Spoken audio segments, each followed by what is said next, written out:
বায়না দলিল হওয়ার পর জমিদাতা যদি আপনাকে জমি দলিল করে দিতে না চায়, অস্বীকৃতি জানায়, তখন আপনি কী করবেন?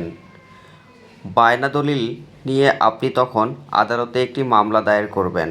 আপনি মামলা দায়ের করলে বায়না দলিলে যে পরিমাণ টাকা উল্লেখ আছে সেই পরিমাণ টাকায় আপনাকে জমি দলিল করে দিতে দাতা বাধ্য থাকিবে।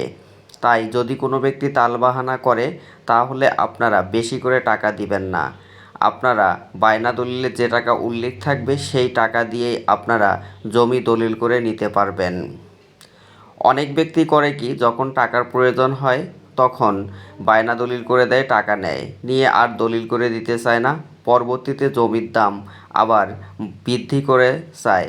দেখা যাচ্ছে ধরেন আপনি একটি জমি ক্রয় করেছেন 5 লাখ টাকা দিয়ে, দলিল করার সময় সে বলতেছে এখন আমাকে 7 লক্ষ টাকা দিলে আমি দলিল করে দেব। এরকম যদি কোনো ব্যক্তি আপনাদের সঙ্গে করে তাহলে আপনারা চুপচাপ না থেকে আদালতে একটি মামলা দায়ের করবেন। তখন বিজ্ঞ আদালত অবশ্যই আপনার বায়না দলিলের উপর ভিত্তি করে দলিল করে দেওয়ার জন্য নির্দেশ প্রদান করবে এবং আপনি আপনার জমি ওইভাবে দলিল করে নিতে পারবেন দাতার কাছ থেকে। আপনাদেরকে অসংখ্য ধন্যবাদ ডিজিটাল ভূমি জরিপ ও জমি সংক্রান্ত আইনি পরামর্শ এই ফেসবুক পেজটির সঙ্গে থাকার জন্য।